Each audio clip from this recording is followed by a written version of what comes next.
Em junho de 2014, ainda com a câmera digital, registramos momentos de nossa viagem a Juazeiro do Norte. A divulgação do documentário, que conta a história do Rio Banabuiú, era o nosso principal objetivo. Com destino à TV Verdes Mares Cariri, o radialista Walter Lima e o doutor agrônomo Deodato Aquino presenciaram e participaram de outros momentos. Com muita gratidão ao espaço na TV Verdes Mares Cariri e o apresentador Paulo Ernesto, narramos momentos importantes de alerta sobre o Rio Banabuiú. Inclusive pessoas preocupadas justamente nesse período de seca, de escassez, em que parte dos reservatórios estão secando. Deodato, o que vocês puderam observar nessa visita ao Rio? Por exemplo, o que mudou no Rio nesses últimos 10 anos? Boa tarde, Paulo. Nesses últimos 10 anos a gente tem percebido, né, de certa forma, um agravamento na situação do Rio Banabuiú, né? A gente tem inclusive algumas imagens no ar, você pode comentar se quiser.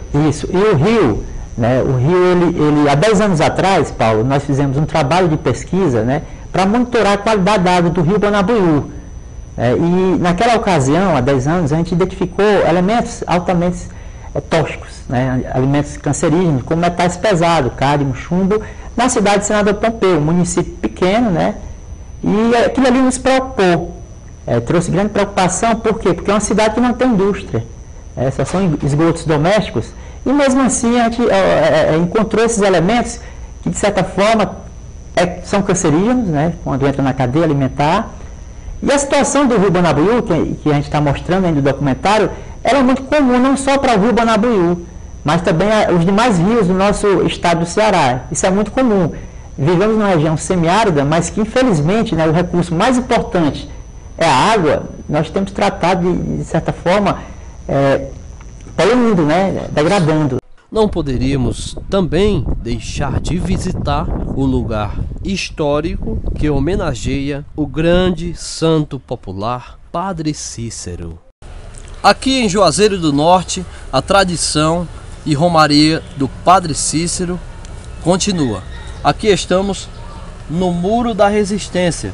Esse muro, construído em 1914 como forma de defender a cidade de Juazeiro do Norte contra as tropas de Franco Rabelo. O evento ficou conhecido como Sedição de Juazeiro do Norte, Círculo da Mãe de Deus. Bem aqui, ao lado, logo ali em cima, fica a estátua de Padim Paticício. O pessoal de lá que são de lá vem pra cá, né? Aí vem pra cá, aí achou bonito demais aqui, ó. Vou dizer, sua terra é abençoada. É terra de fé, de oração, procissão e cultura, mas também é terra de educação. O grupo da igreja e tá o grupo do CRAS Horto. No caso, eu trabalho com o CRAS Horto, com as crianças pequenas. Legal. Aí está montando um macaquinho, ó. Vem ver.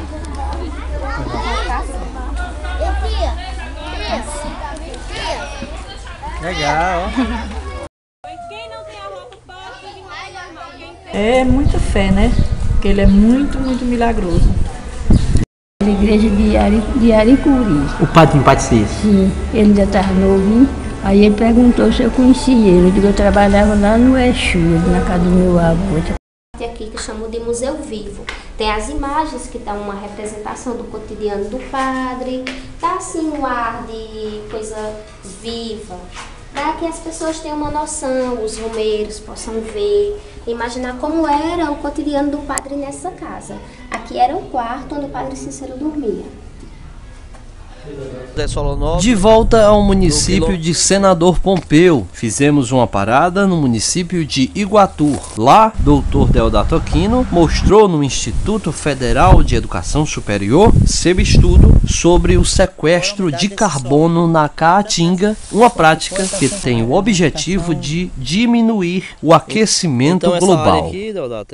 Aqui no Instituto Federal do Ceará, no município de Iguatu, onde acontece as pesquisas de solo, de água e de plantas. Vamos conversar com o engenheiro agrônomo e doutorando pela UFC de Fortaleza, Deodato Aquino. É um trabalho, né, que a gente está, no caso, uma parceria da Universidade Federal do Ceará, do grupo Manejo de Água e Solo do Semiárido, que tem à frente a professora Eunice Maia de Andrade, né, em parceria com o Instituto Federal do Ceará, campus de Iguatu, e tem à frente a professora Elba de Araújo. E aí a gente já está monitorando há 7 anos, aproximadamente 7 a 8 anos, e tem 4 microbacias hidrográficas. Essa aqui é uma calha, e aí tem uma torre ali que mede a quantidade de água que está se perdendo em função dos manejos adotados. Quando se chove, aí se coleta, vê a quantidade de água, né? Temos um nível ali que é ligado a um daí extrai depois os dados através do computador, vem com o laptop, só extrair e tem as informações quanto de água, né? Porque dependendo do manejo, a água ela pode infiltrar mais no solo. Você tem uma área com a caatinga nativa e lá você vai ter uma área com caatinga raleada, uma outra com plantio de capim, né, depois de queimadas, e uma outra com a cultura de subsistência. Você vai ver aquela que perde menos solo e a que perde menos água. A placa de energia solar alimenta os sensores que auxiliam no estudo. Há equipamentos espalhados por toda parte. Dr. Deodato Aquino explica com mais detalhes a função de cada um em um estudo tão importante. Classe A. Isso aqui é o tanque classe A. Qual é a ideia? A gente quantificar quanto de água está se perdendo, a evaporação da água. A chuva, ela é interceptada pela planta e ela escoa no caule, ó. Aí você tem como saber quanto de água escoou, interceptou pela chuva, né? As copas das árvores, ela intercepta a grande maioria dessa chuva. Aí a gente está quantificando quanto é interceptado lá pela chuva. Júlio César tem feito um trabalho, né? Ele é orientado também da professora Eunice, orientado pela professora Elba, e para quantificar parcelas de erosão de água e solo. Isso aqui ele tem várias dimensões, né? Que ele vai quantificar quanto de erosão está sendo perdido só nessa áreazinha aqui, ó, de mais ou menos 1 metro quadrado. Aí ele tem outras parcelas de 10 metros por 2, se eu não me engano, e umas maiores. Isso aqui é uma estação de monitoramento, né? Computadorizada, né? Bateria, você sabe quanto de sol está chegando, quanto de vento, quanto de chuva. De 1 metro por 1 metro, e a gente quantifica quanto de folha está sendo perdida. As folhas. Né? Isso aqui são 15 coletores espalhados na área. Que é o seguinte, ó, quando se faz o raleamento, que é tirar algumas plantas, todas as plantas abaixo de 10 centímetros de diâmetro foram cortadas da área. Se chama um manejo de raleamento. Com esse manejo, né, você diminui a densidade de plantas, abre espaço para a entrada de luz, diminui a concorrência por água, né, e aí abre espaço para essas plantas de porte herbáceo, que são as plantas menores, crescer. E com isso ela vai proteger o solo do escoamento superficial, da perda de água. Isso aqui é para quantificar a respiração do solo. Ó. E através dessa bacia, a gente vem com hidróxido de sódio, que é uma base, né? Coloca em copinhos aqui embaixo, ele passa um dia inteiro embaixo desses baldes, copinhos, e a noite inteira. E a gente faz também para a área conservada. Aqui é sem raiz, e a área é com raiz. Aí a gente quantifica e compara com a respiração do solo. Sem raiz, só com os micro-organismos, com raiz. E tem abelha. Uma tarde dessa a gente se deparou com uma abelha dentro desse balde. Quando a gente veio fazer as análises, tinha uma abelha aí, ela tá lá, ó, a saída dela lá, ó. Um risco. Né? Dá um zoom na saída dela, tá? Olha lá. Deodato, o que é bacia hidrográfica, popularmente? Bacia hidrográfica é uma área de captação onde toda a chuva que cai naquela área, ela converge para um riacho só. No caso aqui, né, Deodato? Isso.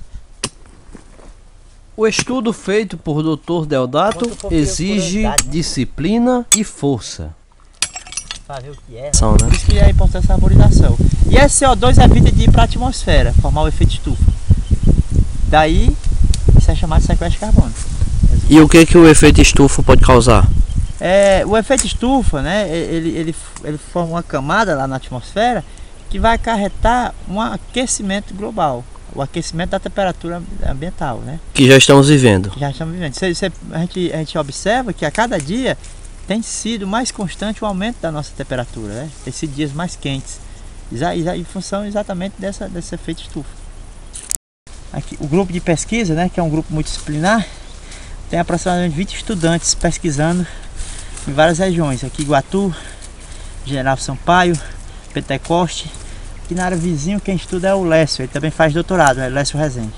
Todas essas plantas, tanto aqui como na área lá que o Lécio está pesquisando, foram mensuradas. O diâmetro da planta com uma trena e a altura, né, com a régua. Porque através dessas medidas e com a coleta de um trado que a gente tem, um trado sueco, aquele americano, né? Ele veio dos Estados Unidos, a gente quantifica o quanto tem de carbono, quanto essa planta está sequestrando de carbono. Aqui, Walter, também é quantificado a serrapilheira, né? A serrapilheira nada mais é do que resto de folhas, né? Resto de frutos, resto de galhos, que é a matéria orgânica que vai entrar em decomposição para ciclagem de nutrientes. Esse material aqui vai virar nutrientes para a alimentação das plantas vivas. Deodato, aqui nessa área observamos que é bastante conservada, até para desenvolver pesquisas, o que a olho nu não mostra uma preocupação em nós que estamos aqui presentes, aqui no meio dessa mata preservada. Você tem observado uma mudança mesmo aqui nessa área? Pronto, pesquisa já tem demonstrado, inclusive na tese da professora Elba, né? Ela demonstrou que na área que se faz esse ralhamento, cresce essas plantas, aumenta a serrapilheira e ela aumenta também a absorção de água. A água, ao invés de escoar e virar erosão no solo, transformar em erosão, ela vai ser escoada, se perde menos, vai ficar o solo mais úmido por mais tempo e vai ser a umidade que vai alimentar as plantas.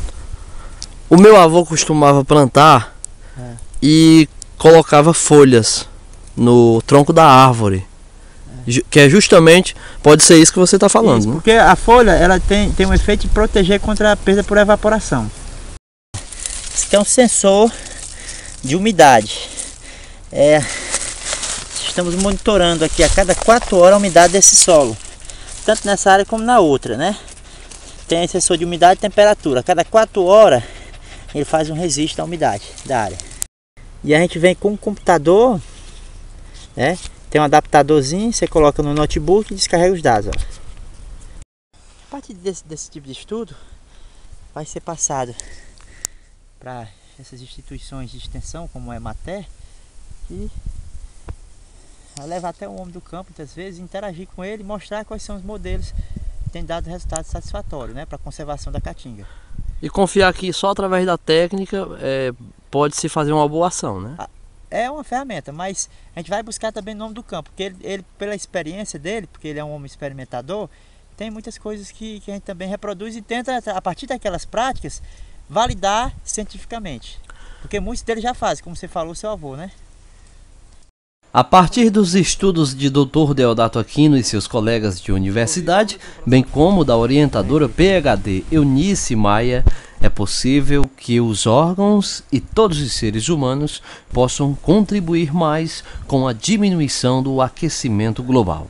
Já é hora de retornarmos à nossa cidade, mas que esta lição fique para o mundo e sempre.